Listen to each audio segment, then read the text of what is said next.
to a shrewd observer to be bold and discontented. She had learnt something of the pleasures of power and the pains of it, but that was not all. Lord Melbourne, with his gentle instruction, had sought to lead her into the paths of wisdom and moderation, but the whole unconscious movement of his character had swayed her in a very different direction. The hard, clear pebble, subjected for so long and so constantly to that encircling and insidious fluidity, had suffered a curious corrosion. It seemed to be actually growing a little soft and a little clouded. Humanity and fallibility are infectious things. Was it possible that Lehzen's prim pupil had caught them, that she was beginning to listen to siren voices, that the secret impulses of self-expression, of self-indulgence even, were mastering her life? For a moment the child of a new age looked back and wavered towards the 18th century. It was the most critical moment of her career. Had those influences lasted, the development of her character, the history of her life, would have been completely changed. And why should they not last? She, for one, was very anxious that they should. Let them last for ever. She was surrounded by Whigs; she was free to do whatever she wanted; she had Lord M. She could not believe that she could ever be happier. Any change would be for the worse; and the worst change of all, no, she would not hear of it; it would be quite intolerable; it would upset everything if she were to marry. And yet everyone seemed to want her to: the general public, the Ministers, her Saxe-Coburg relations. It was always the same story. Of course, she knew very well that there were excellent reasons for it. For one thing, if she remained childless and were to die, her uncle Cumberland, who was now the King of Hanover, would succeed to the throne of England. That, no doubt, would be a most unpleasant event, and she entirely sympathised with everybody who wished to avoid it. But there was no hurry. Naturally, she would marry in the end, but not just yet, not for 3 or 4 years. What was tiresome was that her uncle Leopold had apparently determined, not only that she ought to marry, but that her cousin Albert ought to be her husband. That was very like her uncle Leopold, who wanted to have a finger in every pie; and it was true that long ago, in far off days, before the accession even, she had written to him in a way which might well have encouraged him in such a notion. She had told him then that Albert possessed every quality that could be desired to render her perfectly happy, and had begged her dearest uncle to take care of the health of one now so dear to me, and take him under your special protection, adding, "I hope and trust all will go on prosperously and well on this subject of so much importance to me." But that had been years ago, when she was a mere child. Perhaps, indeed, to judge from the language, the letter had been dictated by Lehzen. At any rate, her feelings, and all the circumstances, had now entirely changed. Albert hardly interested her at all.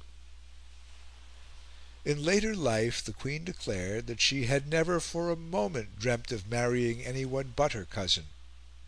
Her letters and diaries tell a very different story. On August 26, 1837, she wrote in her journal: "Today is my dearest cousin Albert's 18th birthday, and I pray Heaven to pour its choicest blessings on his beloved head." In the subsequent years, however, the date passes unnoticed. It had been arranged that Stockmar should accompany the Prince to Italy, and the faithful Baron left her side for that purpose.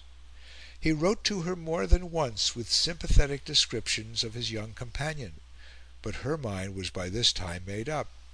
She liked and admired Albert very much, but she did not want to marry him. "At present," she told Lord Melbourne in April 1839, "my feeling is quite against ever marrying." When her cousin's Italian tour came to an end, she began to grow nervous. She knew that, according to a long-standing engagement, his next journey would be to England. He would probably arrive in the autumn, and by July her uneasiness was intense. She determined to write to her uncle in order to make her position clear. It must be understood, she said, that, there is no engagement between us.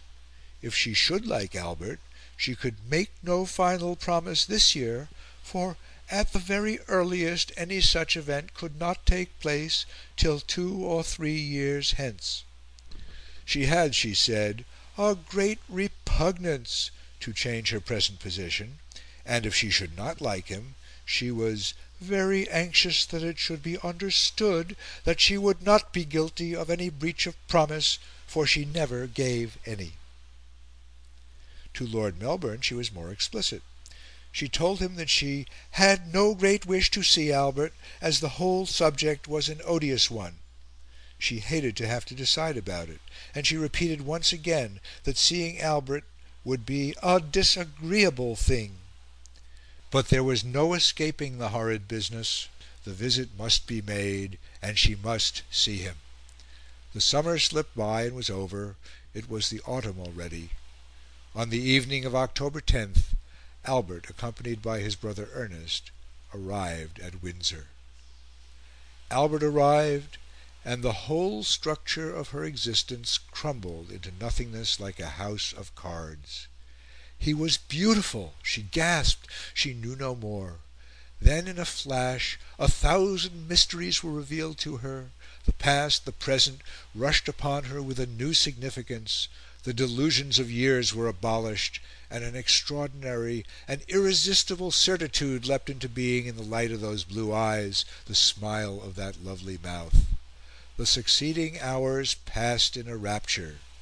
She was able to observe a few more details: the exquisite nose, the delicate moustachios and slight but very slight whiskers, the beautiful figure, broad in the shoulders and a fine waist. She rode with him, danced with him, talked with him, and it was all perfection. She had no shadow of a doubt.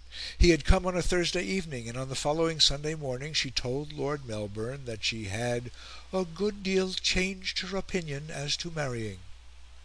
Next morning she told him that she had made up her mind to marry Albert. The morning after that she sent for her cousin. She received him alone, and after a few minutes I said to him that I thought he must be aware why I wished them to come here, and that it would make me too happy if he would consent to what I wished, to marry me. Then we embraced each other, and he was so kind, so affectionate. She said that she was quite unworthy of him, while he murmured that he would be very happy das Leben mit dir zuzubringen. They parted, and she felt the happiest of human beings. When Lord M. came in, they parted, and she felt the happiest of human beings when Lord M. came in. At first she beat about the bush, and talked of the weather, and indifferent subjects. Somehow or other she felt a little nervous with her old friend. At last, summoning up her courage, she said, "I have got well through this with Albert." "Oh, you have," said Lord M. End of Chapter 3, Part 3.